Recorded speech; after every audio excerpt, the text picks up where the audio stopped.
up as a kid, yeah. All a nigga wanna have was a Burberry scarf and $3 in my pocket. Instead I got beat with a switch, but I don't give a fuck, but it's on my body. Scars all up on me, but I run around from. When it comes to the Super Bowl contender discussion, I think a team that a lot of people are kind of sleeping on when it comes to the Super Bowl are the Pittsburgh Steelers. I think it's fair to say that the Pittsburgh Steelers are a dark horse Super Bowl team heading into 2020. And when you look at the Steelers, last season, the Steelers went 8-8 with Mason Rudolph and Devlin Hodges at quarterback. So now Ben Roethlisberger is coming back, fully healthy. And I think it's fair to say that the Steelers should at least win at least one or two more extra games with Ben Roethlisberger at the helm at quarterback. Now, the question when it comes to the Steelers being in the Super Bowl conversation is all about Ben Roethlisberger. The success and how good Ben Roethlisberger is this season is going to determine if the Steelers are going to be a Super Bowl contender or not. Now, here's what a lot of people need to understand. Ben Roethlisberger is coming off a season-ending injury, so how good is he going to be? And a lot of people think that the Steelers are still going to be 8-8 and they're not legitimate Super Bowl contenders because Ben Roethlisberger is reportedly washed up according to a lot of you guys who are non-Steeler fans. And let me clear this up. Ben Roethlisberger, he may not be the quarterback that he was a couple of seasons back when he was leading the NFL in touchdowns and yards total, but I don't think Ben Roethlisberger is going to regress to the point like he's just going to be dirt terrible. He's going to be one of the worst quarterbacks in the NFL. I don't care how old he is. I don't care what kind of injury he's coming from. It's guys who are in the NFL that have had significantly worse injuries, who are way older than Ben Roethlisberger, who are still putting up solid numbers. So Ben Roethlisberger doesn't have to be a top 10 quarterback. He doesn't even probably have to be an above average quarterback. Ben Roethlisberger just has to be solid enough to win games for the Steelers and get the Steelers to the playoffs. And let me remind you guys, a lot of people have this narrative that you got to have an elite quarterback to win a Super Bowl. And I've been stressing this for a while now. You don't have to have an elite quarterback to win a Super Bowl, or you don't have to have an elite quarterback to compete in the NFL. You just have to have a solid quarterback that's able to get the job done, and you got to have a great coaching staff. And Pittsburgh has, I think it's fair to say that Mike Tomlin is one of the best coaches in the NFL. I believe in 2019, he proved to a lot of people that you can make the argument that he was the best coach in the NFL and that he should have won Coach of the Year last year, even though the Steelers didn't make it to the playoffs. Because look, when Ben Roethlisberger got injured and they traded for Minka Fitzpatrick, a lot of Miami Dolphins fans thought that the Steelers got robbed and that the Miami Dolphins were going to get a top 5, top 10 pick. But it turns out the Pittsburgh Steelers made that Minka Fitzpatrick trade, and even despite not having Ben Roethlisberger, they still are fairly competitive, and the Steelers were all the way into the playoff race, all the way until the final week of the NFL season. So you look at the defense. This defense is a Super Bowl caliber defense. This Pittsburgh Steelers team is back to what it used to be back in the glory days. Back in the days from 2006 to probably 2011, when the Steelers weren't all offense, they were all about defense. The defense was the main reason why the Steelers won back in the mid-2000s. To like when they last went to the Super Bowl in 2010, it was all about defense. It was never really about the offense. It was all about defense first. The defense making plays, the defense getting key stops, the defense forcing turnovers, and getting the ball back to the offense. So I think that the Steelers' success is going to lie on Ben Roethlisberger and how good his defense will be. And I still believe that this defense is not only going to be one of the best defenses in the NFL, but from a talent perspective, this is probably the best defense in the NFL because this defense has no holes. They have no weaknesses. The safety position is strong. Terrell Edmonds, although I'm heavily critical on Terrell Edmonds at times, he was solid for Pittsburgh in 2019. Then you got Minka Fitzpatrick, who was an all-pro. You got Joe Hayden, who basically had a career rebirth in Pittsburgh last season. He was a Pro Bowler. incredible redemption story. You had Steven Nelson, who I was telling a lot of Steelers fans last offseason that Steven Nelson was one of the more underrated signings in the NFL. And a lot of Steelers fans were like, oh, he's all right, JT. He's not going to be all that great. Well, look at Steven Nelson.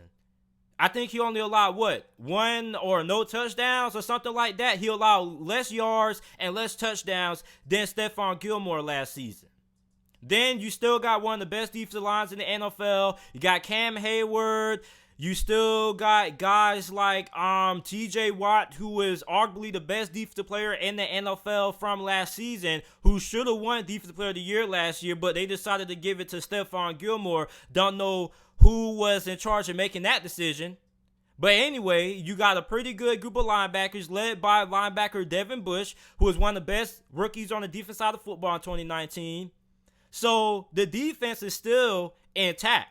Their biggest loss was pretty much losing Javon Hargrave in free agency, which I'm really a little bit upset that they lost Javon Hargrave, because Javon Hargrave was the guy who is now really starting to put everything together. Not only was he getting really good against the run, but he was also really good getting after the quarterback at some time. So he was improving as a pass rusher as well. So I'm really a little bit disappointed we weren't able to hold on to him. But I mean, overall, this defense is pretty much the same defense from 2019. Then you look at the offense. With Ben Roethlisberger coming back, this offense is going to be better than what it was last season. I think it's pretty unreasonable to say that the Steelers are still not going to be good on offense. The Steelers had the worst offense in the NFL, in my opinion, last season. We couldn't score in the red zone. We struggled to throw the football, and we struggled to move the ball up and down the field. So I think it's a little bit unrealistic to say that the Steelers offense is not going to improve all that much with Big Ben back, because Big Ben is going to improve everybody around this offense. He's going to improve the offensive line, because how many times did we see Devlin Hodges and Mason Rudolph hold on to the ball too long? So the offensive line is going to be better, because Big Ben won't be holding on to the football that long. He knows how to, get the ball off without getting sacked. Then you're going to have an improved wide receiving core with Ben Roethlisberger back. Juju should have a bounce back year with Ben back. Deontay Johnson, who played injured last year, by the way, and was the offensive MVP for the Steelers, he's going to be fully healthy. If Deontay Johnson was able to put up the numbers that he had last season with the injury and with the quarterbacks that he had throwing him the football, imagine what he's going to do this season fully healthy with a Big Ben back. Then you got James Washington. Then you got Chase Claypool. Then you got Eric Ebron. You still have a top 10 offensive line. So the Steelers, I believe, are being incredibly overlooked in terms of the Super Bowl conversation. I think that the Steelers, without a doubt, should be in the conversation for teams that could be Super Bowl champions or teams that are Super Bowl contenders.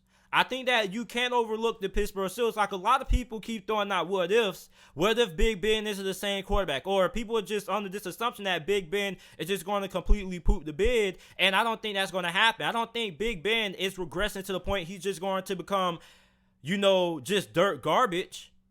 I mean, Big Ben, is he regressing? Yes, but Big Ben is still a quarterback who can take your team to the Super Bowl. I'm pretty sure it's a lot of teams that would prefer to have Big Ben as their starting quarterback compared to what they have right now at their quarterback position. As Chicago Bears fans, who would they want at quarterback? Nick Foles or Mitch Trubisky or Ben Roethlisberger? I think a lot of Chicago Bears fans would probably say if Big Ben was available, they would want him. So, I mean, Big Ben, he may not be what he used to be, but he doesn't have to be that. Because this Steelers team isn't to the point like it has been the last couple of years, like when it's just aired out on offense. The defense now is back to a championship caliber. The still current defense is back. Well, I won't even say the still current defense, but the Steelers' old ways of winning championships with relying on the defense and, just doing, what they had to do to win on offense is back. The Steelers are going to go as far as Ben Roethlisberger takes them in this defense. And Ben Roethlisberger doesn't have to be all that great. He just has to be solid enough to get the job done. So, I mean, I think the Steelers are being incredibly overlooked in terms of the Super Bowl conversation. And I do believe that the Steelers have a legitimate shot of winning the Super Bowl.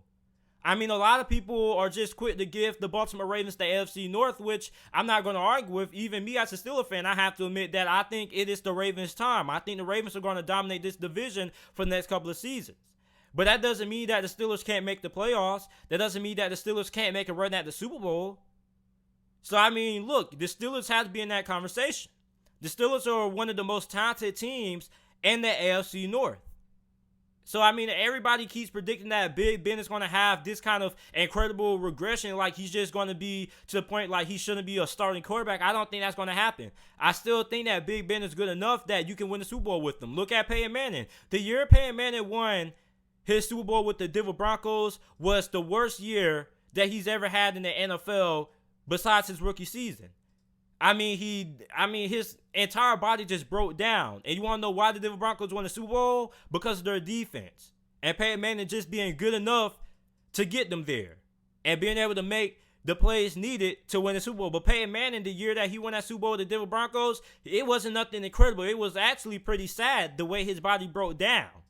So, I mean, look, the Steelers have all the things that they need to win a Super Bowl. You don't need to have a great quarterback to win the Super Bowl. All you just need is a solid quarterback with a great supporting cast around them and a good coaching staff. You got a good offensive line. You got a great defense. The Steelers have all the tools needed to be legitimate Super Bowl contenders in 2020.